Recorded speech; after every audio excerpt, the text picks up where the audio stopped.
Welcome back to another episode of the Silly Little Girls Club, and my guest today is Nikki Lilly. Now, Nikki Lilly has done more by the age of 20 than most of us, I think, will ever do in our lifetime. She is an incredible advocate for people with facial differences. She's spoken at the UN. She's won a BAFTA. She's written a book. And, you know, she's just an incredibly inspiring young woman that is really changing the narrative out there for people with facial differences.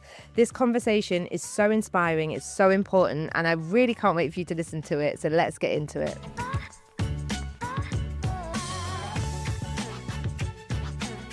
Welcome to the Silly Little Girls Club. Thank you. I'm so excited to be here. Oh my God, I'm so happy that we can make this happen. It's been a long time coming. Yeah, and like it's just so nice that it's aligned today because you've been coming to the salon for a while, so I've like known you. I know.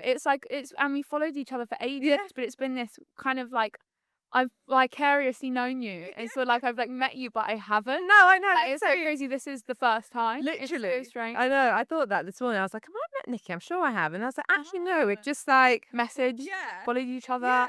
So great. Thank you for having me. Oh my God, thank you so much for coming on because I just think what you do in your story is, I think it's just so inspiring and it's so important that we have conversations and like open up because to start off with, I guess like you've done more by the time you're 20 than most of us ever do in a lifetime.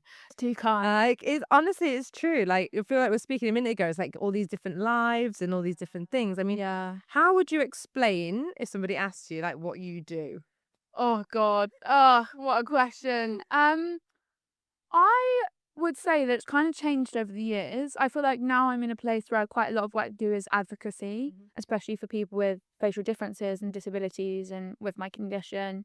But I'd say like, you know, my background is also presenting, and that's something that I'm also like hoping to continue doing. But then I guess my day-to-day thing is just making videos online on social media platforms, mainly to do with like makeup and fashion and basically hobbies that I fell into when I was really unwell that have now become like my day-to-day job. So I'd say it's kind of a bit of everything. I don't like to pigeonhole myself because I think that's when, like, I'm sure you can agree. Like, we were just talking about how you like you like doing stuff with flowers, you know. That I think as soon as you start pigeonholing yourself is when you lose the love for something. Yeah, I try and just kind of do a bit of everything and a mixture of obviously the stuff that's really cool and fun from like the outside perspective that's insane, but also I think for me, like anything I do has to feel internally fulfilling, and I feel like that has become even more significant and important the longer I've done this career. Yeah. Because I think, like, again, I'm sure you can agree, like, the longer you do something, sometimes the harder it is to, like, be excited about things or to be fulfilled by things. I think that's just how we are as a human in anything. Yeah. So I think, you know, it's like anything becomes a bit monotonous. Yeah, with our attention spans as well, I think. Exactly. Oh I'm my showing God. shiny at you. The attention spans. And I think we're in a generation that is so fast moving and so much about, like, goals or, like, markers of success, which I think can be super toxic.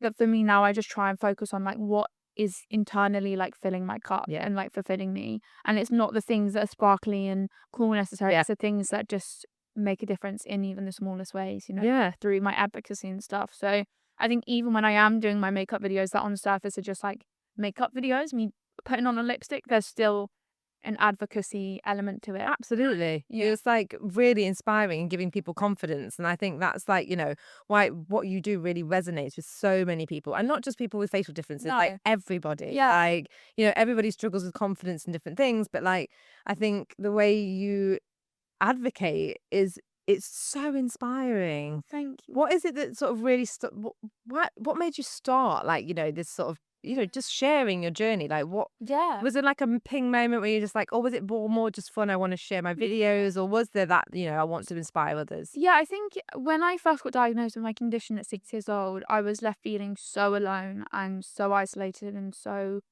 I kind of felt like a fish in the fishbowl where like my whole life had turned upside down. I was such a chatty and outgoing child and I kind of just became a shell of myself. And I had to give up every hobby. Like I did so many things. I like did ballet. I was on the boys' football team, like one of two girls. I did gymnastics, Girl Scouts, so many things that instantly all of the things that brought me joy and allowed me to express myself and gave me community were gone.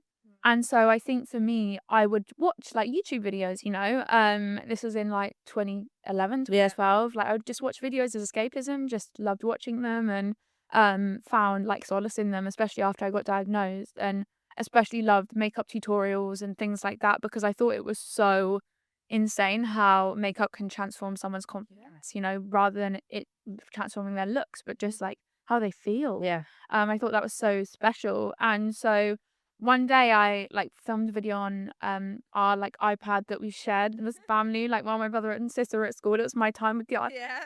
And I would just film these little videos, but not think anything of them. It was just ways for me while I was at home, unwell, unable to go anywhere, do anything except go to hospital. Yeah. My way to express myself. And it was just me talking about like makeup and things like that. And I just loved it. And so I asked my parents if I could post it online. Yeah. Create a channel, and initially they were obviously quite worried because my appearance had changed at They this probably point. didn't really understand either, really, that YouTuber thing. 8 years old. Yeah. So like Wow. also that element of like I was literally a small Yeah. child. Like, it's quite scary to put like yourself online Yeah. at the best of times, let alone when you're young. Yeah, and I suppose I bet they're worried about, like, what people would say and Yeah. reactions and how that would Exactly make you that. feel. I was completely unaware of Yeah. that because I lived in such a bubble. Right. Yeah, I didn't know kids Yeah. could be unkind, Yeah. really. So I was in such a bubble and quite naive and innocent. So they agreed to do it because I think they understood it could be a really positive thing for me and an outlet, and something for me to put my time into and think about and distract myself with, but with comments off. Yeah. And that was the first year I'd post every now and then. Like, it wasn't a thing. Yeah. It was just like it was there whenever I wanted to. And I absolutely loved it. And so after about a year, they allowed me to turn the comments on, but like my dad heavily monitored Fine. it, and Oh, I that's didn't really amazing. check them too often. But when I turned them on, I was so overwhelmed by like the response, and I wasn't, getting loads of views or anything like Yeah. that. But the comments were so lovely and so personal, and a lot of people also just wanted to know more about my condition. Yeah. And so I think it started from if initially it was just all makeup. I didn't talk about anything to do with my condition or my appearance or anything, because I mean, firstly, there was no need to. Yeah. But second, it was kind of like I was trying to like distract myself from everything in that area. Yeah, if you're going through all your treatment and all of that stuff, It was it's like, all of those topics were kind of like the thing I didn't want to Yeah. talk about or think about in those times. But then as people kind of asked me about it, I thought, okay, well, I could kind of use this as a way to break a stigma Yeah. or educate people or make them aware if they're not already. And so I would just every now and then talk about, struggles I have with my condition, about my condition. I used to go to America for medical treatment for 5 years, and I filmed a video when I was like 10 years old called My Medical Story, and it was basically all about till that point, like Yeah. being 10 from 6, everything I'd been through. Yeah. And it did so well and got such a good response. And I think people were just very enlightened by it, I guess, Yeah. and inspired by it. And I think what's always been really special to me is that my audience is from all walks of life. Like you said, Yeah. not just people with facial conditions or anything in that kind of area of disabilities. It's everyone. Yeah. And I think that's what I really love, is that my story resonates with just a whole wide range of people from all walks of life. And I talk about this a lot, but when I first kind of turned my comments on, one comment that I got that really spurred me on to then talk about that side of my life more was a woman who had cancer, and Yeah. she had watched my videos and she hadn't left the house for 2 years because she felt so underconfident in herself and kind of like, what's the point in Yeah. living, basically, understandably. And she said after watching some of my videos, I wasn't talking about anything in particular, I was just playing with makeup. Yeah. She left the house for the first time. Oh my gosh, that's so nice. No. And it's like stuff like that where I was like, what? You're Like, making I a don't understand difference. what I'm doing that's like having an impact like that, but that is so special. Yeah. I'm so like, I was so taken aback, and I couldn't believe that my little videos had had such an impact on someone. Yeah. And so I think that's what really was like, okay, Nikki, like you can use this for good, Yeah. and use this to talk about your story. And I also feel that makeup for me was something that I found I loved always, but especially when my appearance changed, I Yeah. really struggled. Yeah. It was completely out of my control. Yeah. And I was so young, I didn't really understand what was happening to me. So I think by using makeup and posting tutorials, it almost made me confront myself, Yeah. my appearance and my reality, that it helped me then process what I was going through, Yeah. accept it probably more than I ever would have been able to, Yeah. and more quickly. That's maybe. actually really interesting. Yeah, like, it's like you're looking at yourself in the mirror, you're applying makeup to a different face Yeah. that you once had. And you're getting familiar with it, and you're recognizing I it. think it almost, like, it was very difficult, obviously, but it helped me, process it, because I was kind of looking at it every day when I went from like, I don't want to look in the mirror, I don't want to, you know, when is this gonna go away? Yeah. And so I think just by posting videos and by me filming and editing them and things like that, it was a way for me to share my story in a way that was like not preachy or anything, but just parts of my life. Yeah. Like when I was having a difficult day, I said. When I was doing something I loved, I said. Yeah. You know, there was no It's just honesty and authentic. yeah, And yeah. and I knew no different. I wasn't trying to do anything. I think that's what's so special about like early days of YouTube, especially like when there was that real authenticity and So wholesome. yeah, and you know Yeah. that genuine like need to share to make a difference. Exactly, and it's the fact that I think no one did it for anything but a love. Yeah, And I think now sometimes with social media, it feels so much about like what you can get out of it. sure. Yeah, But for me, like in that time, it was like, and now, you know, it's like whenever I post a YouTube video or film one, it's still like that kind of innocent young version of me that I feel like to hit and record on yeah, my camera. And like I feel so at home there. Like YouTube feels like kind of my family. yeah, And it's like I could be gone for like, you know, I've just had quite a few months where I didn't post. Yeah. So going for a lot, but I feel like I return and it's like my family's waiting for me. yeah. And I think that's what's really special. And so, you know, I think with sharing my story, it's been really special because I've been able to build this community that's deeper than just like, what lipstick color is that? Yeah. Like really personal stories. And I think that's what feels, I don't take that for granted. And I think that's something that I hold very, like, if someone said, what's the best part of like your job, I'd say it's that. Yeah, absolutely. And like so understandably so, like having such a Yeah. positive impact on so many people. I But mean, does so that ever feel like, unnoticed do you ever feel like a pressure though for it? Or I do a little bit in the sense that because I do a lot of advocacy, I never want to seem like the mouthpiece or like I'm speaking for other people and their experiences. Because anyone with my condition, or with a facial difference or with a disability, especially, like I never want to feel like or seem like I'm speaking for them. Yeah. Everyone's experience is completely different and unique to them.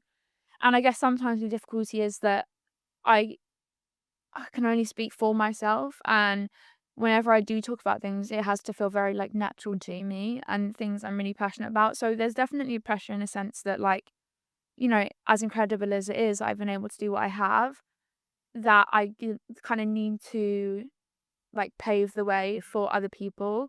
But equally, I think like I kind of try and take that in my stride because all I want is to show people that, you know, of course, there's people before me that have done things. You know, there's so many incredible people now that are actors or, you know, in social media or dancers or doing so many incredible things now, which is just amazing to see because it shows that it's possible. yeah, So I think I find it quite a lot of pressure, especially when people message me with quite personal things and like they need advice and it's like I can only share what I know. But just, you know, still try and offer my sentiment. But I find that quite difficult because then it's like obviously someone's kind of putting their like story onto you or what they're going for onto you, and it's like happily I'll take that on, but it becomes quite heavy. yeah, So I think I find that a lot because obviously people feel safe to confide in me, which is amazing. But I try and see it as like take it in your stride. So either it's incredible that people feel that way about you. There's no kind of like barrier, like there's no pedestal really. It's like people just see you as a friend or someone they can a confidant. But also use it as a way to show like it's something's possible. Because I think I grew up never ever ever feeling represented in anything, whether it is in shows I watched, in toys I played with, in my normal life. Like I never saw anyone that looked like me. yeah, And I think, you know, representation is so important in whatever way it may be in terms of race or gender or sexuality, whatever it is, disability. Unless you see someone that's done something, it's hard to imagine yourself being able to do it. And so I think now, for me, it's more trying to like kind of go into rooms where we've notoriously maybe not felt accepted, and kind of showing that it's possible. change that narrative. Yeah, I isn't think it? that's what I'm more trying kind of direct my attention to so it doesn't feel as heavy. I Showing mean, what's possible. going to speak at the UN for this Ugh, kind of thing, we crazy. can't not talk about this Yeah. because, like, you know, going in and breaking that sort of mold and really, you know, advocating Yeah. for people with facial differences, like, what was that like? And how does that even, like, how does one even get a phone call being like, hey, Nikki, do you want to go speak at the UN? Yeah. So, it was like, it was kind of this. So I'm the patron for a charity called a non-profit called Face Equality Yeah. International. And it's all about kind of, you know, especially like social justice for people and legislative laws when it comes to how people are treated with disabilities and facial conditions, rather than like just awareness. Yeah. Is more like kind of Action. and law based, which I think for me felt a lot more like it's doing Yeah. something. It's tangible and it's like Exactly measurable, that, isn't exactly it? that, and I think it feels a bit less. I think sometimes you talk about things so much that you're like, it doesn't even matter anymore. Like, Yeah. you hear it and then forget about it. Yeah. Listening. And you want to see actual change, like Exactly. written down. Yeah, you get a bit fed up of Yeah. like just saying the same things, but it feeling like it falls on empty ears sometimes, especially when you're the main It's so person frustrating. doing it. Yeah, and so I think for me it felt really right to, you know, and special to be the patron for them. So they kind of brought up this idea of like speaking at the UN, and I was like, oh, okay, like I didn't really think it was gonna happen. And I was like, oh, sure, like okay, yeah, cool idea, but yeah, it won't happen. And then about 6 months later, Phil, who was kind of like the head of FEI, was like, okay, you've been approved to speak at the United Nations. And I was like, sorry, what? So yeah, Sorry, what? Like, Yeah. like I was like, no, this is not happening. This feels so surreal. Because it's like you hear about the UN and like it just feels like in movies. thing, yeah, but it just don't feel real. And so I think then the reality sank in of like, oh shit, I'm now speaking there, and it was in the main room where you speak in front of all of the countries, like in front of you. But I think it felt like a really like momentous moment because the UN have never done a panel kind of directly based on facial conditions and disability and laws and, you know, what's lacking and things like that. So it felt like a momentous moment because it was like, wow, you're seeing this, you're seeing us, like. And I think, you know, with my community and like just people in our kind of world of disability or facial conditions, you often feel like you fall through the cracks of society. Like you never really fully integrate, you're never really fully accepted, you're not really thought about and or considered in certain ways. And so it felt like, wow, you see us, like, you know, and even a few years ago that probably would not have been the case. And initially actually it was going to be like a side panel, like not in the main room. Yeah. So the fact it was like in the main room felt really Like progressive. poignant and progressive and special. And so I just knew that I wanted to do it justice. And that's when I really felt like a lot of weight on my shoulders because I was like, God, I'm kind of speaking for a whole community. Yeah. Like I don't want to say the wrong thing and I want to do the best I can. And whenever I'm doing something like that, even if I've done like 100 speeches, like the anxiety is insane. Yeah, yeah. I felt like I was going to throw up. Like I didn't eat the whole day because I was like, my mom was like, you need to eat. And I was like, I'm gonna eat this one chip. That's all I can eat, like till it's done. Like I was so anxious. Nothing was, you know, I just couldn't even talk. I was so like Focused. worried. And like I lost my voice, which, you know, obviously years ago, I used to do this podcast like months ago and I completely lost my voice and I just slowly gained it back, but it was still very raw. So I was like, what if I lose my voice? Like, you know, it was all very anxiety inducing. But when I sat there, I kind of just zoned out and I feel like I was like, okay, I've got one thing I need to do. Mm-hmm. I need to get through the speech and just do it justice and do it in the best way I can with like what I can. Yeah. And it just felt very special. And, you know, after I had so many people from different countries come up to me and say, you know, you did so well and talk about it. And it felt, I just wanted to do it right. And I think it felt like very special that people coming up to me and talking to me about it. And I think, you know, speaking at the UN is something that is so big and it felt like a real step in the right direction. And, you know, who knows what will come of it in terms of like actual laws and things like that. However, it's a global stage. Yeah. And it's a global stage that we've never ever been recognized on or seen on before. Definitely a step forward, right? Exactly. And it was, you know, after I did my speech and there were two other people on my panel doing speeches about, you know, the deaf community. You know, it's incredibly inspiring and having each country, like from Cuba to Mexico to America to, you know, Ireland, like all of these countries around the world talking about what they are trying to do to move in the right direction. You know, I think the world, especially now, feels pretty bleak at times. It's pretty heavy. Yeah. So to be in a room, it made me feel quite hopeful when sometimes I can feel a little bit down about the state of the world and like, you know, my community and how it feels like it's not really going in the right direction or moving. Yeah. So it felt very special and like it still feels so surreal. Like doesn't really And I took that photo outside with all the flags. Yeah. This is real. Like what the hell? And it really felt like, I mean, it's probably one of the biggest and best things I've ever done. Yeah. And that is like talking about like internal fulfillment. I mean, that takes the cake. That really does, doesn't it? Yeah. I was very proud of myself. I was very proud of like the community of FEI and getting there. And I think it just, hopefully I'll be doing more with the UN as well. So I think for me, it felt really Like it's poignant. Like it poignant feels and like, big. yeah. Like, And to do that at 20, I know. like Yeah. that is huge. It's funny, like, I feel like in my career, I've done so many kind of big milestones or received so many things. And, like, of course, I'm like, oh my God, this is crazy. But equally, I feel like I don't fully process what I've done. But it's this really strange thing where it feels like it's this other person that's done or achieved all of these things, which maybe is a good thing, like, because I feel kind of like detached from it. Yeah. But equally, I'm like, Nikki, like, you've got You need to own this. these awards, like, you've Yeah. spoken at the UN, like, hello. Yeah. And I'm kind of like, yeah, it's crazy. And, like, obviously I know I've done it because I've lived it. But equally, I'm like, was that me? It Like, feels like a dream. yeah, did that really happen?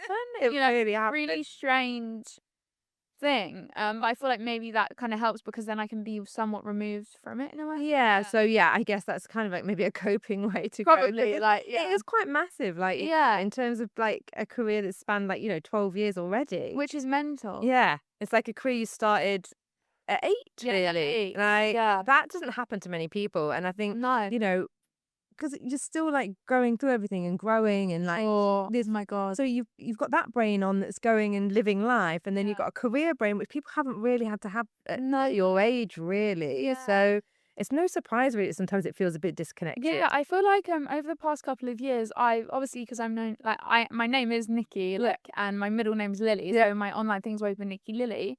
I feel like it's almost become this kind of like other. It's still me. Yeah. But I feel like in order to kind of hang up that and be like, okay, I'm not working right now mentally, I feel like I've kind of tried to like separate Nikki Lilly from Nikki a little bit. Yeah. Because otherwise it's like, well, then who's who? And where's the line? Where's the line? Where's the downtime? Exactly that. 'Cause it's like I'm sure you can agree. It's like you don't really leave an office. It's not a 9 to 5. So it's like who is who? Like who is Sam? Who's Samantha Cusick? It's like a similar thing. So I think for me, I've really tried to.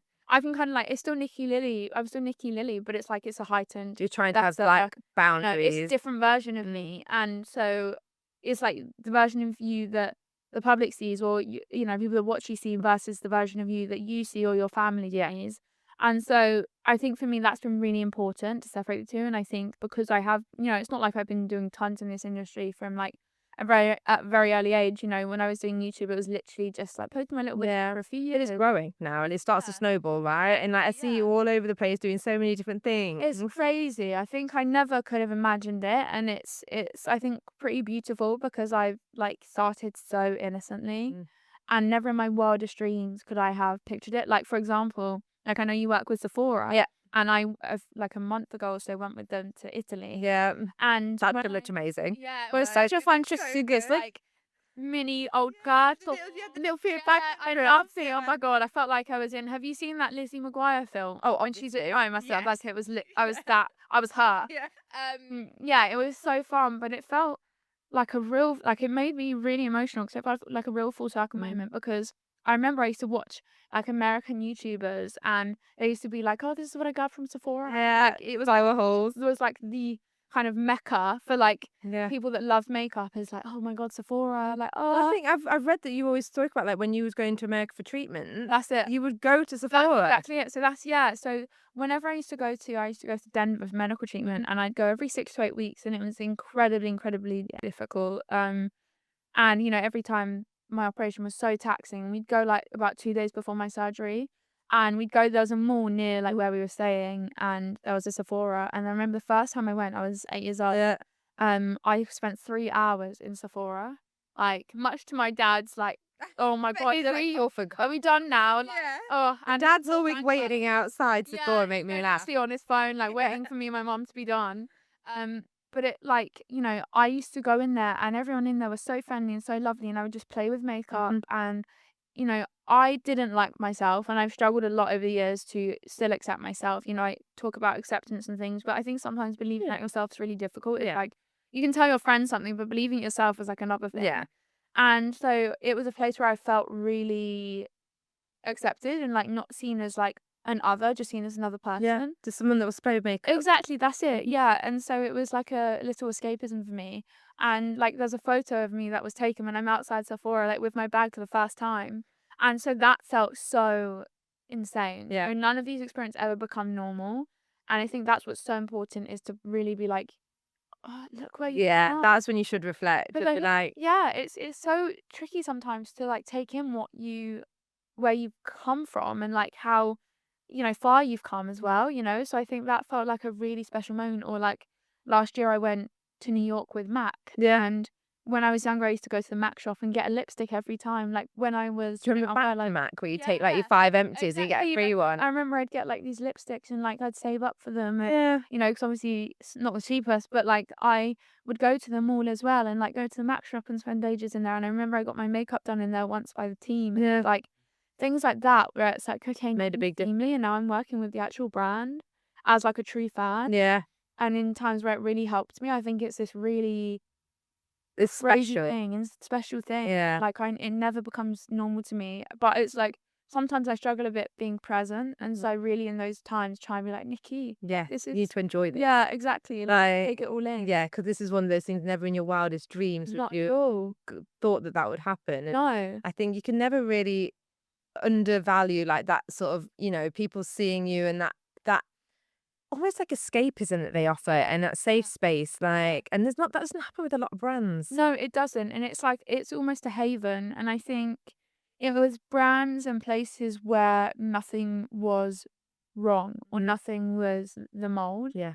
And I think I never felt like I always felt like the black sheep a lot of my life. I really struggled with my parents. I really struggled to connect to other people. I didn't really have any friends growing up because, one, I was also like flying to America every 6 weeks, and God, I don't really care. Like, it was so tough. And like I just started secondary school, and as soon as So you're in and out of school a lot for the every 6 to 8 weeks. This ad is brought to you by our sponsor Sephora, and honestly, they just get it. Sephora's mission is to help you celebrate your unique beauty with a curated mix of global brands, cult faves, and names like Merit and Tower 28. Their expert teams are on hand for everything from benefit brow shaping to signature makeovers, and you can redeem services against products too. I mean, iconic. Because beauty should feel like play, not pressure.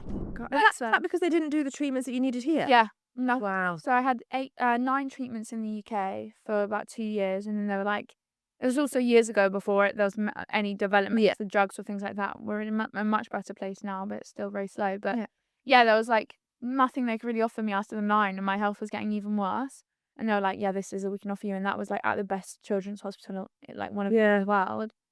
And so there was a doctor in America, in Denver, who kind of specialized in my condition. He was offering something that was not available in the UK. Yeah. So then my parents had to use all their savings, and we had to like save up for it to go to America for treatment. And it was really taxing, obviously, not just on me and traumatizing, but as a family. It's like my parents seeing me in such a way. They're having to, I have an older brother and sister, they're having to like leave them to come with me. We're in a random place where we don't know anyone else. There's no support network bar, like just them. Your immediate, yeah. So it was very isolating, very lonely, and very difficult. Like the first time we went, I was so unwell that we weren't even sure if I'd make it home for Christmas. Like we got there in November, and we were there for 8 weeks because I was so unwell that I couldn't fly back. Oh gosh. So it was, my dad flew back, like because he had to work. Otherwise, we couldn't afford anything. And yeah, it was just a really, really, really difficult time. And so it was just me and my mum in our little like motel for that whole time with no one else but each other. Wow. And I think that's so hard. We've been through so much. Is that my family is like my support network, and like my family are all my best. They must be so proud of you. Yeah, they are. I mean, it's this funny thing because I think they just see me as Nikki. Yeah, for sure. But equally, they're like, this is insane. This is Nikki. That you're separating, like, that's it out. They're like, this is Nikki, but this is what Nikki does. Yeah. I think like it's always so nice when I'm able to also just take them with me for these things. So like when I got my BAFTA, like they were with me on the table, and I've never seen my dad like cry so much in his life. My dad that just doesn't cry, like sad films thing. Or when I got when I won Junior Bake Off, like again, never seen my dad cry so much. BAFTA to Junior Bake Off, I love that. Yeah, like in the episode you can just see him sobbing. Yeah, but that's what they've been through. Yeah, like it's so much deeper than just a normal kind of daughter, kind of mother-father relationship. And similarly, it's like my relationship with my brother and sister, when you go through something so big, it doesn't just change your life, that It's a ripple was effect. for everyone in your kind of immediate circle. And my mum and dad had to process the fact that they had all you want in life, especially as a parent, is your child to be well and your child to be happy. And I had neither of those things. And obviously then that massively affected them. My mum had to she couldn't go back to work after she had me because I was so unwell. So she effectively became my carer and kind of still is. Yeah. So like when I do these trips, for example, the ones I've talked about, she's with me. Oh, And that's the thing that you don't see. bit different to the Denver motel though. Yeah, exactly. A bit more lavish. And rightly so. Exactly. So I think it feels so much more deep. Yeah. And like kind of big. But I think that's what's really special is now with what I do, I'm able to sometimes like do things like with my family that feel quite special. And I think, or take them places, or so that's where I think it's been quite healing for me, because I think that I've spent a lot of my life feeling really guilty for the fact that I took my parents away from my siblings, or that their life didn't really pan out how they would have imagined it because of everything. So I think for me it's being able to like do things with them. It's made us all so much closer. It's like when I was in hospital I've had nearly 100 operations.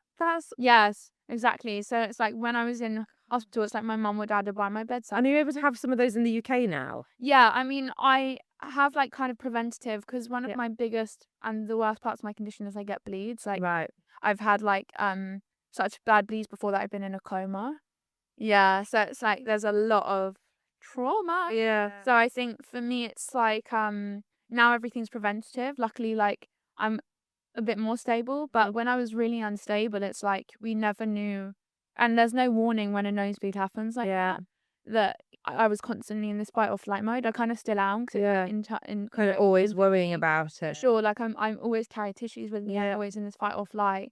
So I think it's we all have had to go through so much that it's like it's an unbreakable bond. Yeah, for sure. But yeah, it's been very difficult. I think that's where it's funny in this industry, because it's so kind of surface level, this industry, like in a way. I think it can be, but then there's stories and like people like you, makeup and talking about things like on a surface level, but there is so much more to That's it. it. So I think that's what's been really special is, I guess social media was kind of seen in, I'd say a few years ago, as like a highlights reel of your life. Yeah.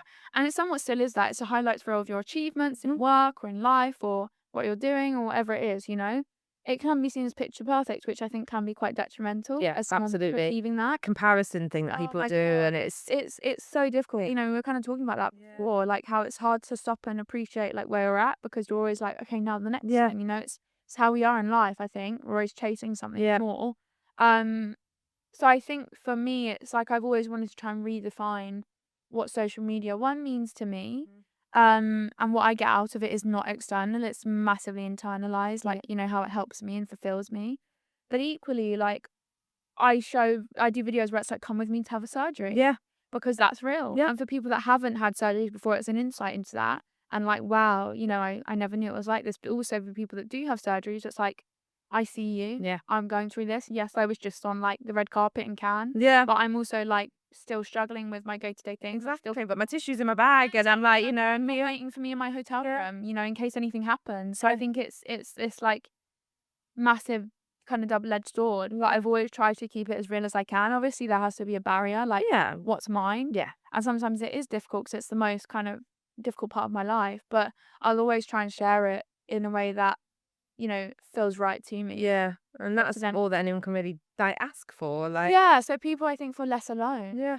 Because I think having a chronic illness is probably one of the most lonely experiences ever, because it's constant, it's 24/7. Yeah. You're always in this kind of unknown, and I think that's really difficult. I know you never have control. Like I grew up never having control, so I think I found it in quite unhealthy ways. And so I think for me, even just the fact that having my channel has been a constant in my life, and my audience has been a constant in my life. It's something that's always there to turn to. Community now. That's it. That I think is one of the very few things I have to, that's mine. Yeah. Because I think I like grew up with my body never feeling like mine. It was like with having nearly 100 surgeries, I've got cuts, I've got everything. Yeah, and you have from pillar to post, and treatment to treatment. Yeah, that it's. I kind of always felt like I'm handing it over to whoever's doing my surgeries. that I've really had a difficult relationship with it feeling like I'm connected to Yeah. it. And so I think for me now, it's like with my channel, it really feels special. And I feel like with makeup and with my hair or Yeah. like doing my nails or like what I wear, it feels like reclaiming that a bit as my identity. Yeah. It's your narrative and it's how you want to present yourself. For And sure. And it's like I'm choosing what I wear. Yeah. That is control. Yeah. So it's just trying to find those little things that may seem external, but are very much things that and they're fill big in and and- important things, and it's Sure. not surface level. Like it's Sure. like, and anybody that are. thinks it is, yeah, then that's not. Yeah, but I suppose I guess one of the amazing things about building this community is that you've got to connect with other people with other conditions as well, and that must be really nice because then you're not alone. And Exactly, especially because my condition is so rare. yeah, It affects different amounts of people depending on where it is in Yeah. my body. It can be anywhere. So mine's in my face and head, and it affects 3 in a million. So it's 3 in a million. super rare. Super rare. So I think what's been so insane is like I will get comments maybe every few days where someone saying I've got an AVM, in this part of my body. I live in India to Mexico to, somewhere in America. Wow. And that is what's so special is it's people that like we've kind of just all kind of found each other. Yeah. And it's Oh, you've brought them together. well, yeah, and I would have never known that they existed Yeah. otherwise. And like having a condition that's really rare is super isolating as well Yeah. because you feel like no one else is going through what you are, or at least you don't. Well, You very few think, people are. yeah, you don't know where they are, Mm. and so that's what's been really amazing is that I think people with AVMs, I have a lot of people I know who have found my channel have then started their own, Right. seeing me being able to do it. Oh my God, and it's giving them the confidence to do that, and like that's really special. And even, I'll have people come up to me on the street and say like, oh, I have an AVM, or someone I know has an AVM. And I think that's Yeah. mind blowing. Oh, that's such a rare condition that people actually now know what it's called, and like, I'll have like, it's not, because obviously every day I get like, oh, what's wrong with her face? What has happened? I will have other viewers being like, apply for you. It is. Wow. Like, and which is all I could have asked for. Yeah. They're advocating for you. Yeah. It's They're educating people. That's it. And it gets so draining when every day you're having to be like, of course you don't mind. It's, they're just curious. But every day I have to be like, I have, like, it's called an arteriovenous malformation. You're like, I have this. This is how it affects me. This is why I look like this. It just gets a bit like, oh, Training. why is it also a question? Yeah. Like, can I just not make videos and it not be an issue? Yeah. But it's, I get it. So it's nice that now it's like, okay, they're like, I got you, Nikki. Yeah. I'll reply. Yeah, it's like, you don't have to do this Yeah. now. Like, yeah, we've got you. Like people, or like, say I get hate comments, which obviously is kind of like a given. No. Unfortunately, being on social media and having something that's different, other people will kind of fight my Stand in corner. for you, and that's I mean that for me is just Feels like that's a I've big made given anyway. you But know. yeah, and that's what's so nice about building a community that's like there's an authentic one, and it brings people together. And then when you get people that show up that are so short, narrow-minded, and just shouldn't be allowed on social media, but then not given the time of day, and then you don't have to give them the time of day because you've got this amazing community around you, and that is like incredible. Yeah, and I think that is what spurs me on. Of course, I'm human. Like, if I see hate comments, it can affect me. There's a lot of stuff I've internalized, but when you see like so many lovely comments and people that stand up for you, almost feels like a big sister. That's standing up for you. Like if you were at school, It's what you would do for the people as well, right? Yeah, I think that's like That's what you're doing at the UN, really, on a bigger scale. all we want as humans is to feel seen, right? Like that's all we want is to feel seen and Understood, really. understood. Exactly, especially And by not judged. people. That's it. Like, the world can be so judgmental when all we're trying to do is get on with our lives and like live. Yeah. And that we all have the same want is just that. Yeah. To just get on with life and like, live as much of a happy and normal life as we can. And that's the thing we all have in common, in spite of everything that's different about all of us. And so I think, it feels very special to have people, especially that aren't going through what you're going through, advocating for you. Yeah, I did a panel recently, and people were asking me like, what can people do, like if they don't have a condition or anything, like to be supportive. And I think it's that allyship, it's that like advocacy even when they don't have to. Because I think too much these days, it's like if you don't have to, it doesn't matter. Yeah. Like if something doesn't affect you in your bubble of life, it doesn't really. I think it's you about definitely having do it. empathy and consideration for what other Trying people to are going put yourself through. in someone's shoes. Yeah. And I think we don't really do that enough as a society these days. Because of course, you'll get kind of narrowed into like what is happening in our lives. So I think for me, I hope that I'm kind of like, it's been a part of also like opening up people's minds and considering things, even if it's like certain struggles that I or people go through in my community that other people haven't considered. I often have conversations with my friends where I'm like, oh, this was a difficulty for me, and They're like, oh, I've But never never thought thought about that. that. You know, it's so funny because obviously when I did the in-store Sephora Yeah. recording with Matilda, Yeah. some of the things that she was telling me, I felt terrible because I'd never even considered things like facial recognition on your phone. Like, it's such a standard given. Like, Yeah. but that's just not the case with I people with know facial that's quite a differences. bit what I spoke about at the UN. It's Yeah. kind of how we slip through the cracks of what's given. Absolutely. And all we want is we don't want, it's like you can say like, we don't want anything but to just be treated What everyone else has. everyone else and just be able to operate and integrate in society fully. Yeah. That's all we want. We don't want anything else. We don't want anything more. We don't want to, like be like, hello, like Yeah. this is me. We just want to feel like we can fully integrate and live a normal life. And it feels like we're asking for something so big, but it's so small. It's like, that's what's so crazy. It's like What's crazy is you have to ask for it. Yeah. It's And because it doesn't affect the people, the policymakers, therefore they don't care. no. And I think they see it's like, oh, it's a small group, but it's like actually 10% of the population has like a disability or a facial condition. This ad is brought to you by our sponsor Sephora, and honestly, they just get it. Sephora's mission is to help you celebrate your unique beauty with a curated mix of global brands, cult faves, and names like Merit and Tower 28. Their expert teams are on hand for everything from benefit brow shaping to signature makeovers, and you can redeem services against products too. I mean, iconic. Because beauty should feel like play, not pressure. So I think Not a small group. it's not is a it? small group Like, at all, but it's because it's 1 in 111. So it's like not small at all, but because it's not in their realm of like affecting them, it's like, oh, well. it's like, yeah, they don't see it. So, and I think that's what's so amazing about what Face Equality International and you do is it's like, Absolutely. yeah, you make them see it. Yeah, and it's in a different way than just, of course, advocacy and awareness is the first thing. Yes. But it's like, okay, that's great, but now we want like Change. solid, concrete change. Otherwise, we're just going forwards and backwards, like up and down like a yo-yo. Yeah.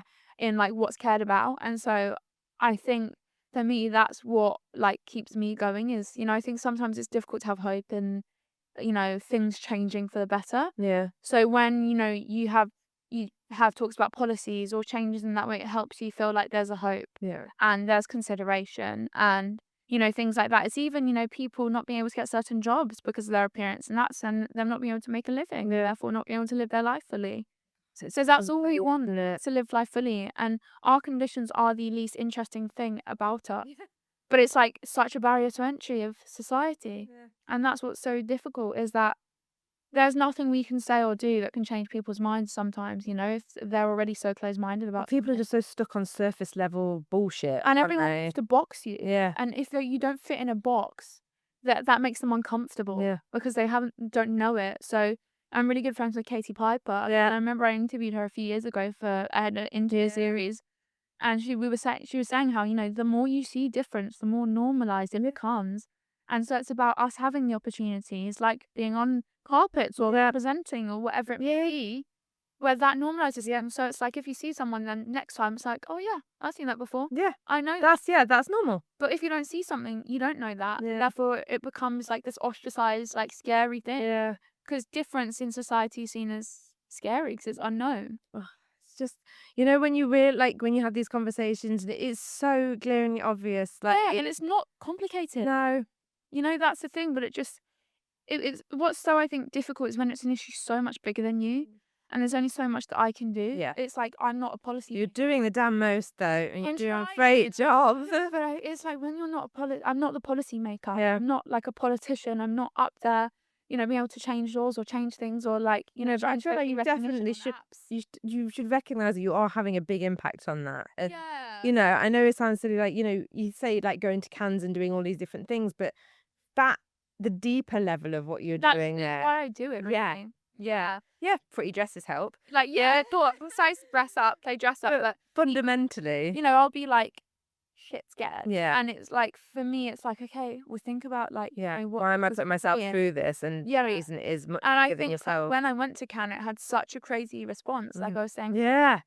loads of news outlets picked it up, and it was so like I was like, what's happening? But it actually, what they were all saying is that like she's on here for a cause, not for they saw that from me just being there, which I think was so special. Is I didn't even talk. I was on the carpet, getting my photo, and the as a message person, and they're like, she's here for a cause, not for the look of it. Yeah. And also, she's just owning it. Yeah. And I think that's all you can do is just kind of try and own the skin you're in. Yeah. And I think that's what's almost hardest in life, is just to accept like you're in your body and this body is yours. And Yeah. just, to go through life and just accept that and Yeah. love that. And I think I mean, that's a challenge. yeah, I mean, I still massively struggle with it and feeling, like accepting myself. I think we all do, Yeah. like condition or not.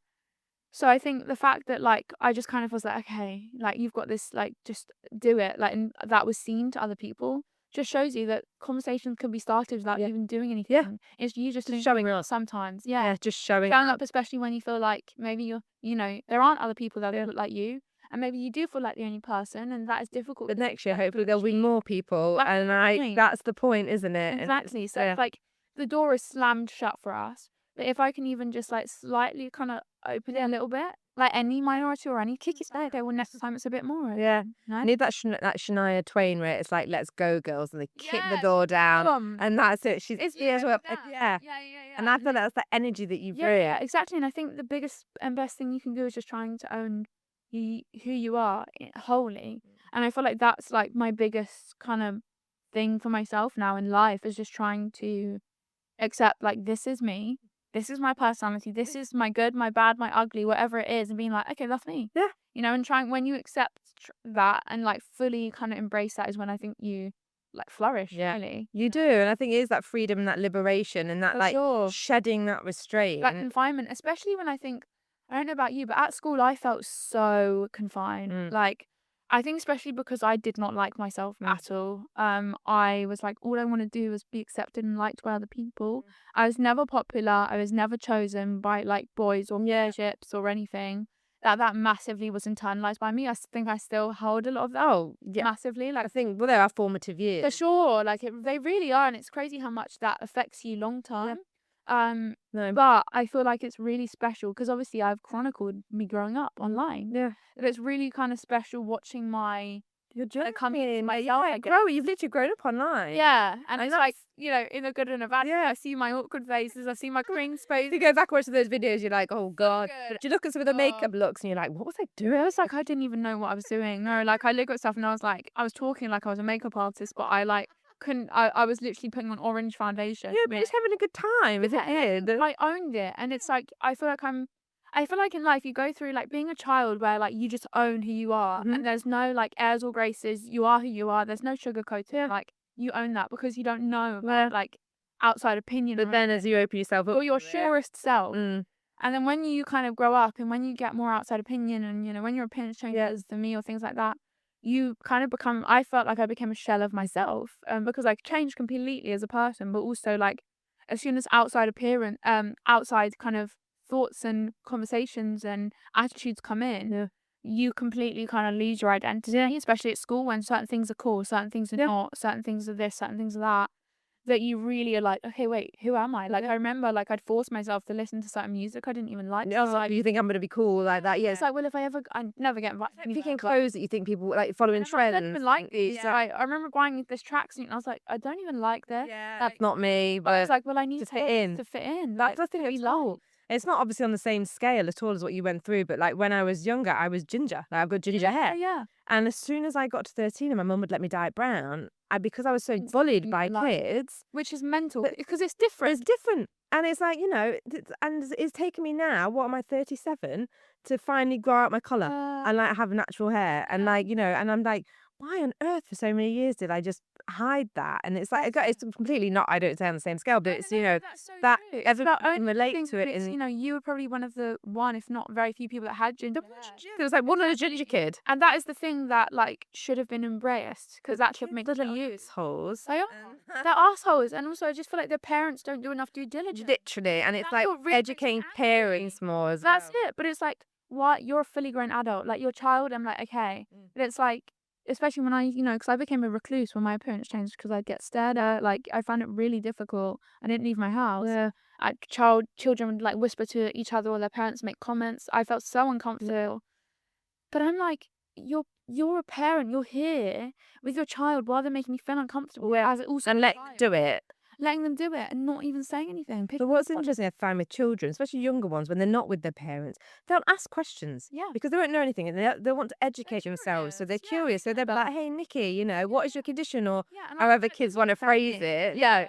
But the parents will just be like, oh, you can't ask. Yeah. And it's like, that actually, makes it taboo even more, like scary even more. Yeah. And it's like, actually, I mean, that is probably the right thing for the kids to do to ask. For sure. And like, what you don't know, you don't know. Yeah. And I completely get that. But if you're not, as a parent, doing your due diligence of like, all people are different, you know, then your child is just going to grow up with one mindset. And I think that is so damaging to not only them, but also future generations as well. Yeah. Yeah. Because with, like you said, if they do see someone that's different, whether they're ginger or have a disability, like they are going to make life for them so much more difficult, you know? And I feel like now I'm at a point where like you with your ginger hair, me with my condition, it's like, okay, this is me. Yeah. Like, this is my difference. Yeah. And like, it's not to say that I find it easy some days. Some days, like, I massively kind of want to hide. Like, if I walk on a busy road, I've like internalized a lot of stuff where I like scratch my head to hide my eye. It's just internalized like things I've kind of learned. But equally, I'm like, well, that's almost my superpower. Yeah. Like, that is what I'm using. Yeah. Social media, you know, that is my thing that sets me apart. That is Lily. Yeah. Like, I think we spend so much of our lives trying to run from the thing that sets us apart because that's what is like seen as different in society. And it's, you know, different. It invokes different conversations and difficult conversations and like, you know, things that put people uncomfortable. So yeah, but actually when you own that and you're like, fuck it, you can be uncomfortable because I'm comfortable. I get comfortable with it. You know, like the whole like let them theory. Yeah. Like it's literally just like, it's like if someone feels a certain way, let them. Yeah. Like if you don't care about like, you know, the only opinion that really matters in your life is yours. And so if you feel secure in yourself, then whoever like Bob is commenting, or like someone from school, Tracy from school, like who cares? Yeah. You know, like Let them be. of course it matters, words hurt. Yeah. However, it's like the only voice you hear in your head is yours. So long as you try your best to be kind to yourself in your head, like that's all that matters. You know? And then, you know, you've got your community showing up and getting rid of them and educating it for you. So that's what really your family as well that like support you and love you for you. Yeah. You know. So what is next for Nikki and for Nikki Lilly, I guess? Yeah, I guess for me it's kind of like I don't know where life's going to take me. I feel like I'm in this kind of period where I just want to see where things go. Yeah. A lot more advocacy for sure. You know, doing more speeches and things like that, but also doing more presenting. I recently hosted, you know, Adolescence, the show. I recently hosted a panel with all the incredible women that acted in adolescence. So cool. Yeah, and I think what's obviously what I love is that combined my love for presenting, but also, you know, it's such an important topic right now, and it's something that's so real that, you know, it combines two things, you know, that are super important to me, and also shining a light on just incredible women, which obviously we always love to do. It's what your podcast that's what we're doing. Yeah, it's what the Silly Little Girls Club does. So I think for me, it's just doing more of that, combining two things. You know, I love presenting, so anytime I can do it, I'm happy to, whatever it is. But especially when it's about things that are really notable and important, like combining the two, super special. So doing more of that. I really want to do more documentary producing. I'm working on them. You know, there's so much I want to do around dating apps and like how ostracizing they are and difficult dating is for people with, you know, differences. But there is so much I kind of want to do. I want to write my second book that kind of explores like appearance, but all the way back into like literally like the caveman era, you know, because it's always been an issue and it's always been kind of perpetrated that difference is a problem.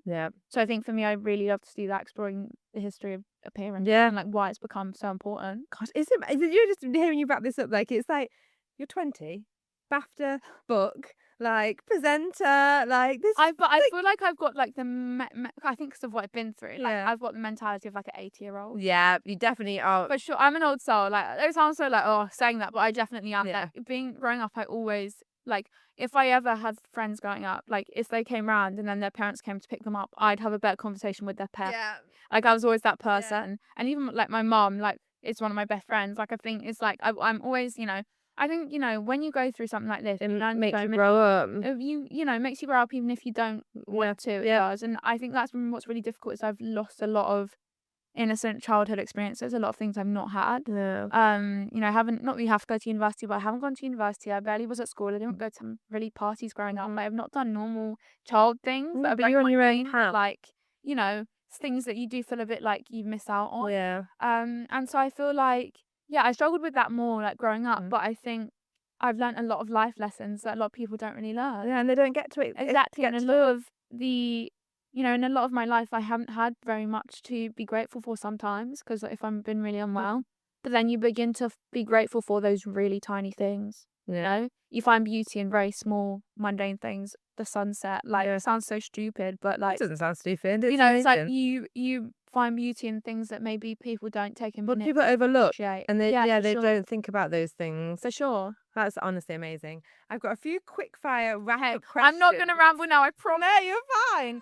Right, so I literally have like 4 really quick ones. Okay, hit me. Ride or die beauty product. Oh, just I feel like if I'm like don't wear makeup, like if I just curl my lashes, put on a lick of like a good mascara, like I feel like that makes me feel good.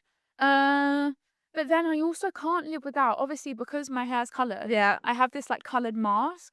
Like hair. Mask, so that I can't live without. And also, Aquaphor, like the lip balm.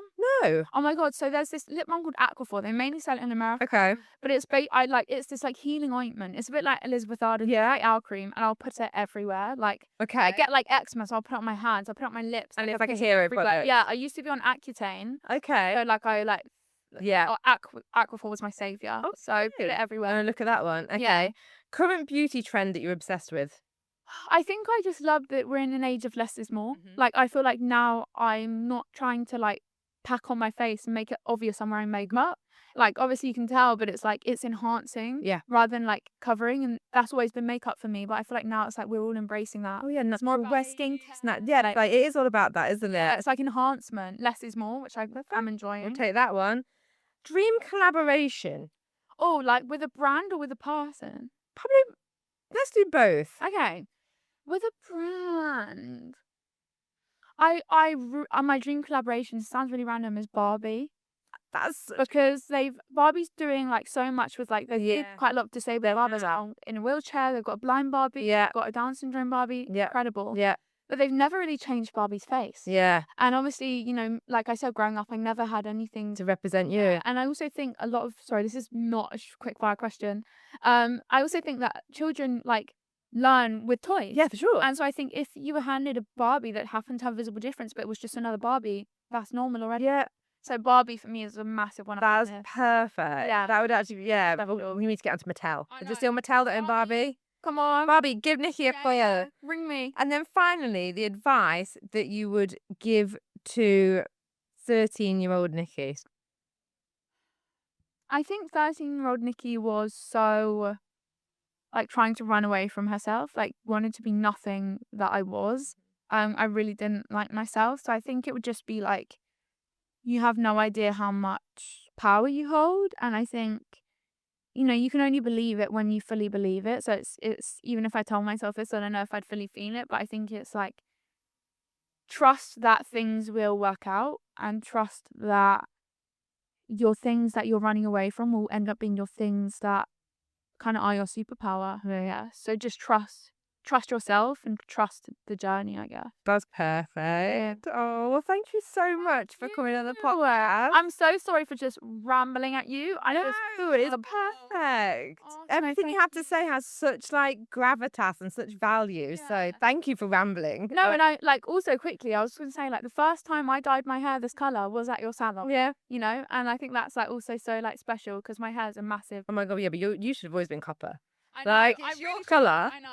I was born with this colour. Yeah. I can't believe that's your natural colour. Oh yeah, but don't look at your clothes. I've got some greys. Oh, no, stop. But yeah, thank you. Oh, it's been amazing. I'm so glad we could finally do it. Thank you. While I have you, it would really help me out if you could just hit follow or subscribe, depending on which platform you're getting your podcast from, and I can keep bringing you these amazing conversations with these incredible guests. And yeah, I will see you next week on the Silly Little Girls Club.